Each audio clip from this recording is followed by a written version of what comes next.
Halloween. De toutes les fêtes avec Noël, c'est sans doute celle qu'on attend le plus lorsqu'on est enfant. On joue à se faire peur, on se déguise, on mange des bonbons et on se raconte des histoires terrifiantes. Et comme pour chaque événement de ce style, on se prépare une petite session film pour se faire frissonner. Maison hantée, tueurs fous, possession ou autres zombies s'invitent à la fête. Malheureusement, on tombe bien souvent sur les mêmes conseils sempiternels.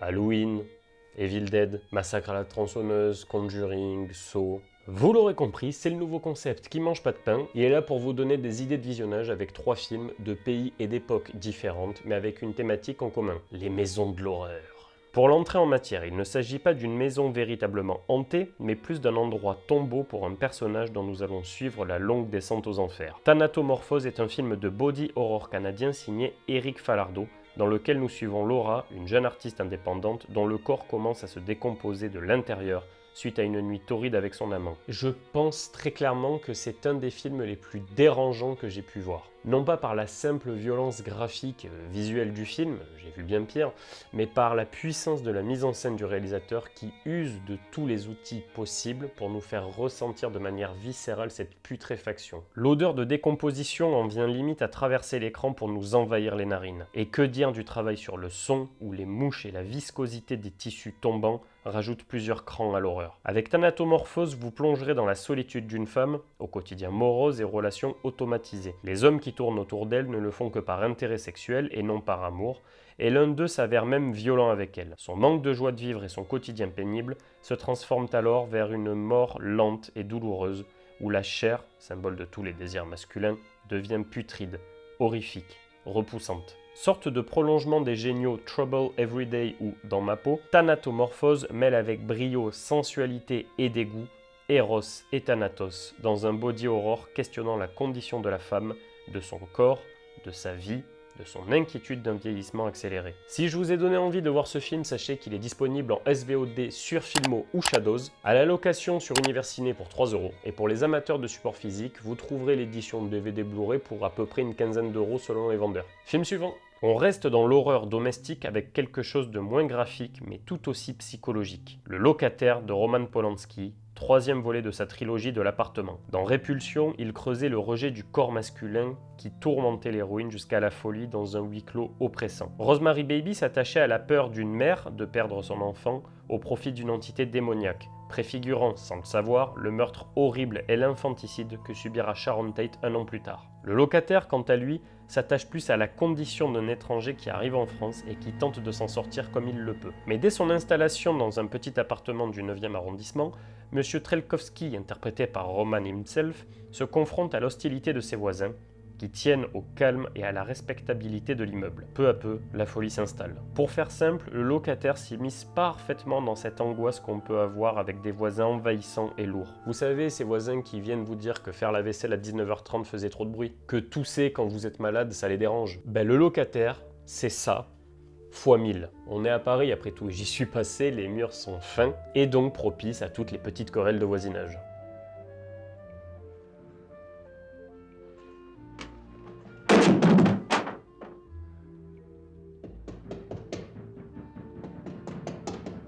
Yes, I know. I'm making a noise.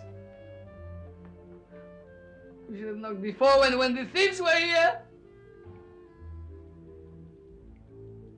Là où le film excelle, c'est dans la banalité de son horreur, son côté purement psychologique et oppressant, mais aussi et surtout vraisemblable. C'est une histoire qui pourrait arriver à tout le monde par son absence d'artifices paranormaux, même si, de temps en temps, Polanski joue avec les perspectives pour offrir un décor angoissant, comme dans ce plan génial où le personnage a tout l'air d'avoir rapetissé, d'être oppressé par sa chambre et ses meubles. Pour ce qui est de la disponibilité, vous trouverez le film en SVOD sur Paramount+, ou à la location sur la Cinétech et Université, encore une fois pour 3-4€. Pour ce qui est du support physique, Carlotta vient de sortir une sublime édition Prestige, comme ils en ont le secret, pour 35€. Si c'est un peu cher pour vous, vous avez l'édition simple pour une vingtaine d'euros. Film suivant. Le dernier film de cette petite sélection est sans doute mon préféré, mais également un des plus oubliés du genre à mon avis. Amityville 2, Le Possédé, est un préquel du premier film sorti 3 ans auparavant. Bon, pour ceux qui n'auraient rien suivi niveau occultisme depuis Voici un bref rappel des faits. L'affaire d'Amityville est une histoire de maison supposément hantée dans l'état de New York. Tout commence en 1965 lorsque les DeFeo achètent la demeure. Au bout de 9 ans dans ces murs, le mercredi 13 novembre 1974 à 3h15 du matin, Ronald Jr. DeFeo, l'aîné de la fratrie, s'empare d'un fusil et assassine la totalité de sa famille. Au tribunal, il plaidera la possession démoniaque. Un an plus tard, une autre famille y aménage malgré le sordide fait divers. Mais la maison semble hantée et les Lutz partiront au bout de 28 jours. Un roman, moult films et émissions traiteront de l'affaire, tiraillée entre croyances occultes et affabulations mercantiles. Mais revenons au cinéma. Le premier film traitait du séjour des Lutz, le second, quant à lui, s'intéresse au passé de la maison et l'histoire des DeFeo, renommé Montelli dans le film. Et je dois dire que cette suite est infiniment supérieure au numéro 1, un peu daté, long et franchement mou du genou, bien que plaisant pour les amateurs du genre. Damiano Damiani, dont nous avons déjà parlé dans des vidéos sur le western, signe ici un parfait mix entre maison hantée, possession et drame familial. Le film est articulé en deux parties. La première sur la hantise de la maison, la deuxième sur la possession de Ronald Jr. DeFeo, avec, en fond, une famille franchement dysfonctionnelle. Un père alcoolique et violent, des pulsions incestueuses envers la petite sœur. Ah, on sent que c'est des Italiens aux commandes. On est très loin de la famille idéale américaine, mais bon Dieu que c'est efficace. Damiani signe certains des plus beaux plans du genre pour suggérer l'irréel, le paranormal. L'ambiance est clairement glauque à souhait et le film reste très généreux en événements étranges. Puis niveau mise en scène, il y a un peu d'Evil Dead et sa Demon Cam dans la patte de Damiani, libre de mouvement, parfois surréaliste et surtout agressive. Ici, l'objectif personnifie le démon et malmène aussi bien le spectateur que les personnages. Vous ne trouverez pas Amityville 2 le posséder en SVOD, mais à la location sur Canal pour 3 €. Niveau édition physique, l'édition Blu-ray de Backfilm fait le taf pour une quinzaine d'euros. On l'aura vu, la maison dans l'horreur peut cacher différents aspects.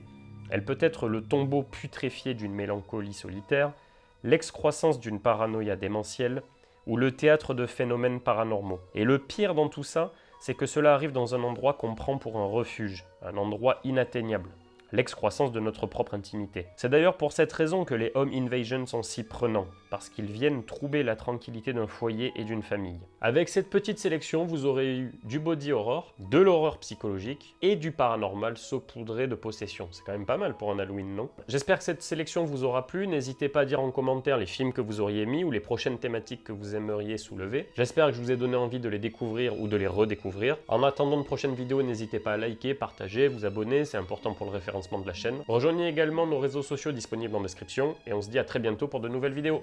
Ciao!